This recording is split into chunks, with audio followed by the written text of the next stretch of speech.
What is opportunity cost and why it matters in real estate investing? That's the topic for today's episode, and without further ado, let's dive in.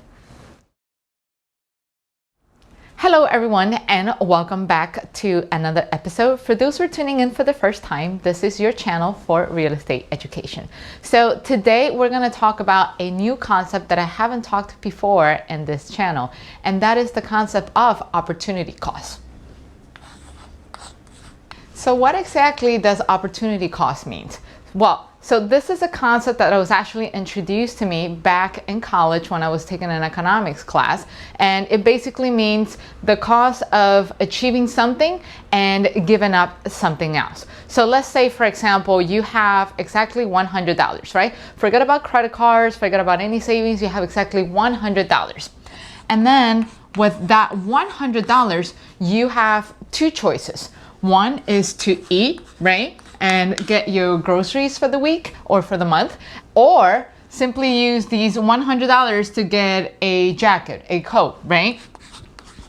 And you're gonna have to decide which of the two you're gonna want to purchase with that $100. It cannot be both. You could split it, but you're gonna end up paying for something else. So let's say, for example, if you decide to split this in half and half, right? Let's say 50 here and another 50 here. That means you're gonna have to give up some food. You're still giving up something, right? Or maybe you're gonna have to buy something that is cheaper or maybe less quality. So maybe instead of eating steak, you wind up eating chicken, or maybe having to have a vegetarian meal because it's cheaper that way, just so you can still use $50 for this. But what can you really get with $50 in this jacket? You're gonna either have to wait another month to save another $50 maybe to get this jacket, or you're gonna have to wait for it to get on sale. And even if you wait for it to get on sale, you're still giving up something, and that is your time, meaning you're not gonna be able to buy it today. The goal is making a decision with this $100 so you can get something today. So again, it's gonna either have to be either or even if you split it, you're still giving up something. Here you're giving up quantity or quality, and in here you're giving up time.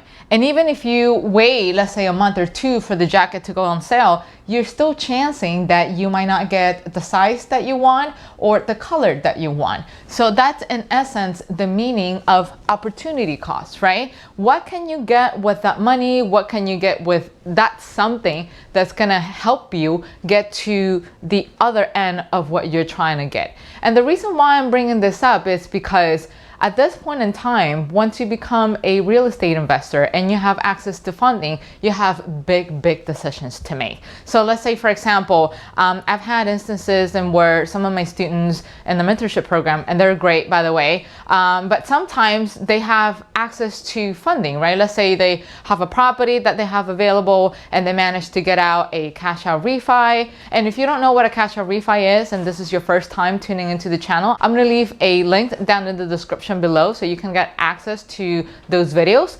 And but bear with me for a second in this subject. So when they, let's say, back to the whole concept of doing a cash out refi and getting access to that money, they sometimes come to me and they say things like, let's say, for example, hey, I have $20,000-$30,000 in this cash out refi. What do you think if I use $10,000 to make a repair on my floor? It will make me feel better, right?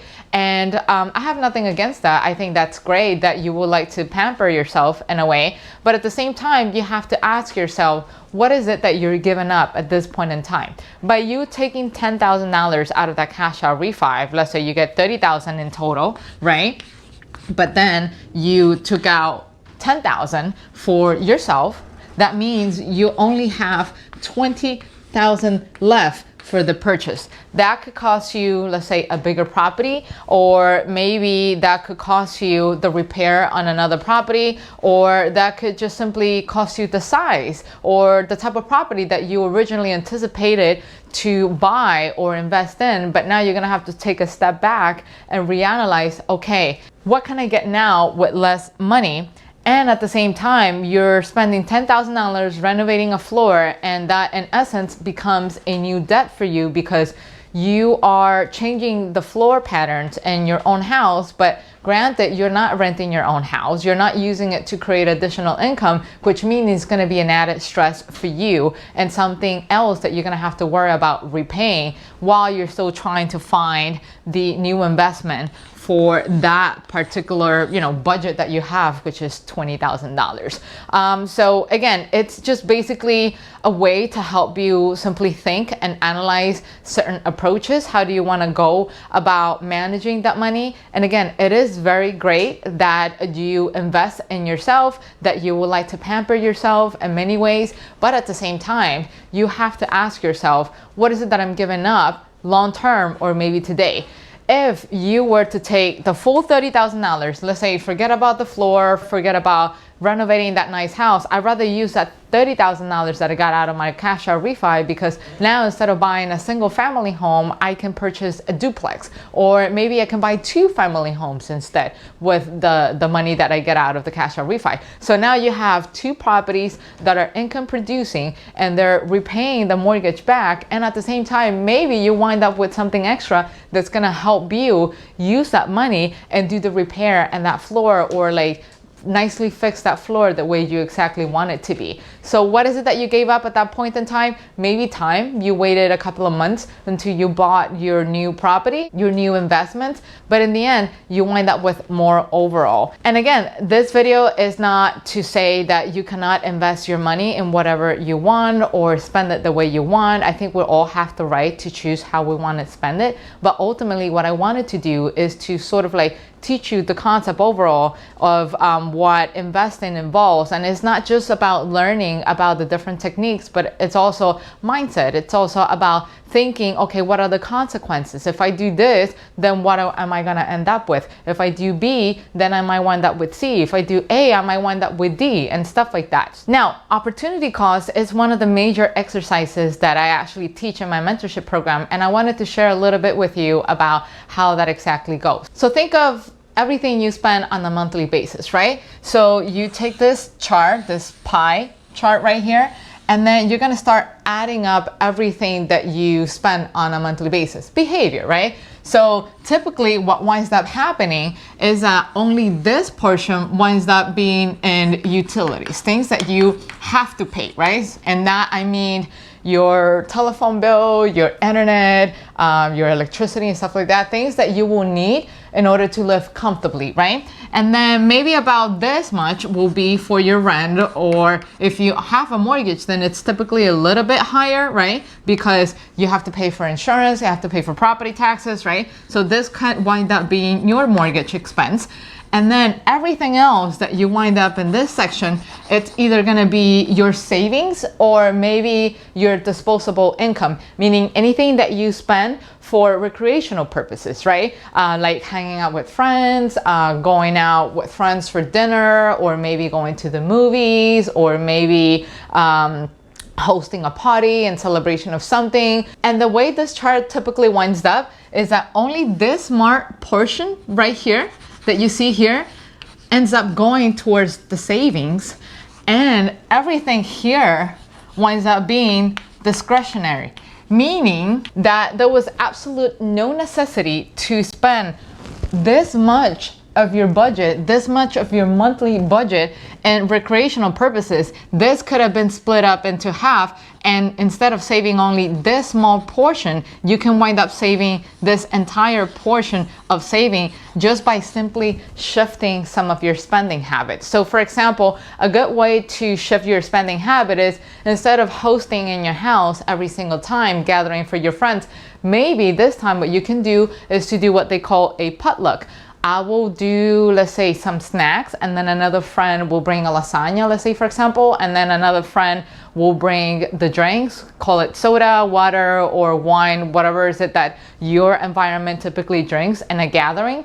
Or then another friend winds up bringing the ice or the cups and stuff like that. So that way everyone is shipping in, everyone is contributing towards the gathering, the enjoyment, because at the end what really matters is having that connection with the people that you're close with. But you don't necessarily have to expend an extra budget going all the way out to the next level just so that gathering can happen. There are other ways to do it in a budget friendly way. So let's say, for example, so instead of going to the movies every weekend, maybe you can cut down and instead you go once a month, right? At the beginning of each month, or maybe by the end of each month, and then you go there once, and then you save 3 weeks worth of movie tickets, which, you know, it might not feel like it's much as you're spending it, but then when you, in retrospect, you look back 12 months, let's say, for example, and you add up all of it, you end up realizing that, hey, it is extremely expensive. Same thing with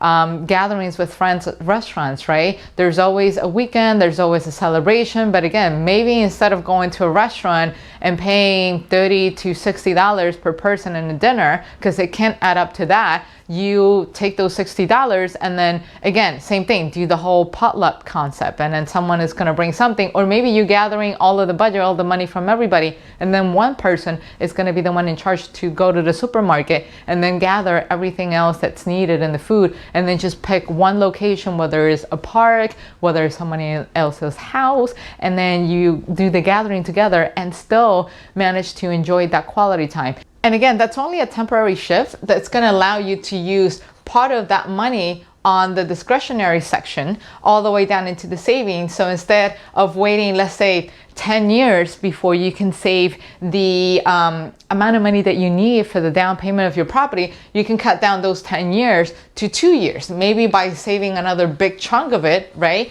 That's going to wind up helping you gather the down payment in only 2 years as opposed to waiting 10 years. And then I'll leave it up to your discretion to see if there's anything else that you can shift around. Maybe cut down on that high speed internet. Instead of having like maximum speed, you can maybe cut down to like good speed, and it's still enough for you to do what you need to do. And then same thing, well, maybe with the rent, there's not much you can do about it, because I do feel that as long as you have a peace of mind in your own home, then that's a different story. You need to feel comfortable. You need to maintain your sanity in order to keep pursuing your dreams. You need to rest and, you know, kind of like gather yourself together so you can keep pushing forward. So the best bucket that I thought of in terms of opportunity cost is doing that. You're giving something here as part of the discretionary so you can wind up getting this. And maybe that sacrifice in 2 to 5 years wind up paying back because, hey, you did things right correctly the first time, and now that passive income is starting to happen. It started to flourishing back into you, into your pocket, and you can use that money to maybe now finally enjoy a little bit more of that recreational part. Or if you're like me, it kind of becomes a habit, and instead of using that money for this, I wind up using that money to build a bigger portfolio and keep growing and continue to grow. That's it. If you really like this video, don't forget to hit the like button below. And until then, I will see you guys next time. Take care. Bye-bye.